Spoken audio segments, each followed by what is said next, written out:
Dear students, in this video, we are going to see the characteristics of a good evaluation tool. So before getting into the characteristics, let us see what is an evaluation instrument. Evaluation instrument is a tool to collect evidences of students' achievement, or it can be a test to collect data regarding any variable. You have already learned achievement test. Achievement test is an evaluation instrument. The other examples may include cumulative records, rating scale, questionnaire, observation schedules, etc. Now we will see the important characteristics of an evaluation instrument. They are validity, reliability, objectivity, practicability, comprehensiveness, objective-basedness, and discriminating power. One of the most important characteristics of an evaluation instrument is validity. If the tool is able to measure what it is intended to measure, the tool is said to be valid. It should fulfill the objectives for which it is developed. The validity of a measure is how well it fulfills the function for which it is being used, or the degree to which it is capable of achieving certain aims. Regardless of all other merits of a test, if it lacks validity for a particular task, the information it provides is useless. See, for example, all of us are familiar with learner's test. In that test, all the questions are related with traffic rules and signals. Here, all the questions are focusing on a particular area.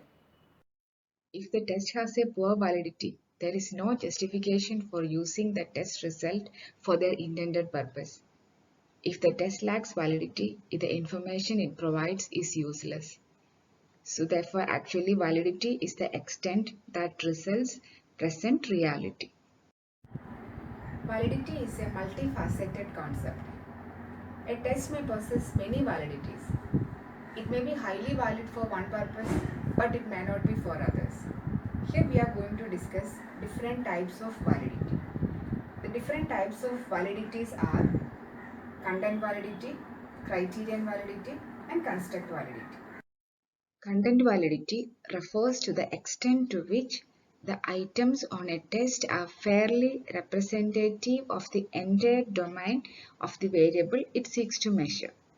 Again, it refers to the extent to which a measure represents all facets of a given construct.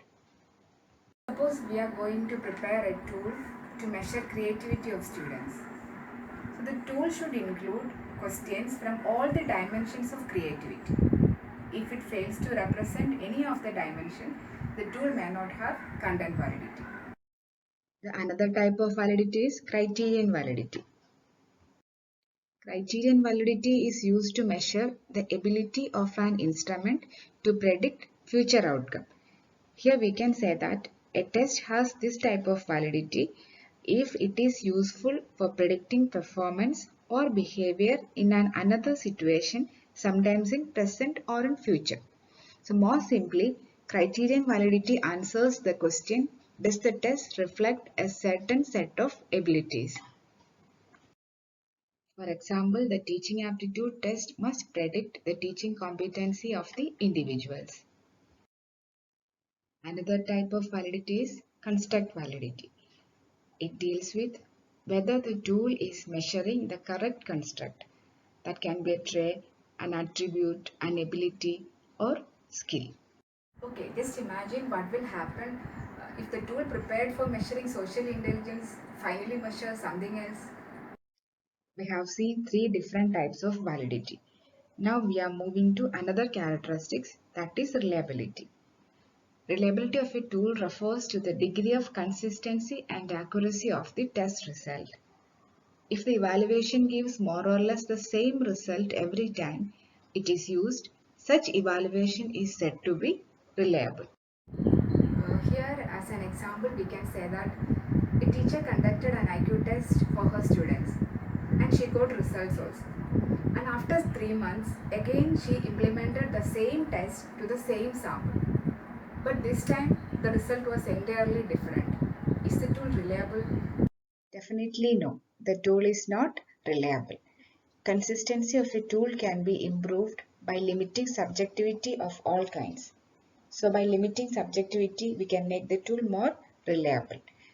Test retest method, split half method, and equivalent form or parallel form method are the important methods generally used to determine the reliability of a tool. Another characteristics of an evaluation instrument is objectivity. So what does the term objectivity means? It is the quality of being objective or being truly independent from subjectivity caused by perceptions, emotions, or imagination. Therefore, a tool is said to be objective if it is free from personal bias in interpreting its scope as well as in scoring the responses.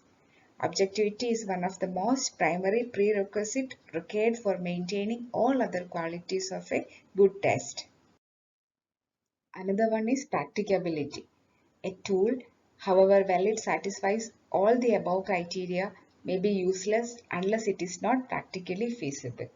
For example, in order to ensure comprehensiveness, it was felt that 1,000 items should be given to be answered in 10 hours. This may yield valid result, but from practical point of view, it is quite impossible. Another quality of a good evaluation instrument is comprehensiveness. A test is said to be comprehensive if it is encompasses all aspects of a particular subject of study. Any good test should be comprehensive. That is, it should assess knowledge, skills, abilities, attitude, etc. as adequately as possible. No aspect of the curriculum should be ignored while making evaluation. So a test should cover all aspects of the universe of content to be measured. It is necessary to include a number of objective type test items to increase the comprehensiveness of test. As we all know, a good test must be based on some predetermined objectives. Weightage must be given to different levels of objectives according to the relative importance of each objective. All test items in a test must be based on a specific objective to be tested. While preparing a test for a particular unit, we are keep in mind the learning objectives of that unit. Another important characteristic is discriminating power. What is discriminating power? That is the ability of a test to clearly discriminate students according to their abilities. A test must discriminate between the below average, average and above average students in a classroom. For this purpose, some difficult items are to be included in test aiming at the gifted students and some easy questions for the dull students. Necessary weightage must be given to each difficulty level in preparing the design of the test. I'm winding up here. I hope all the characteristics of a good evaluation instrument is clear for you. Thank you.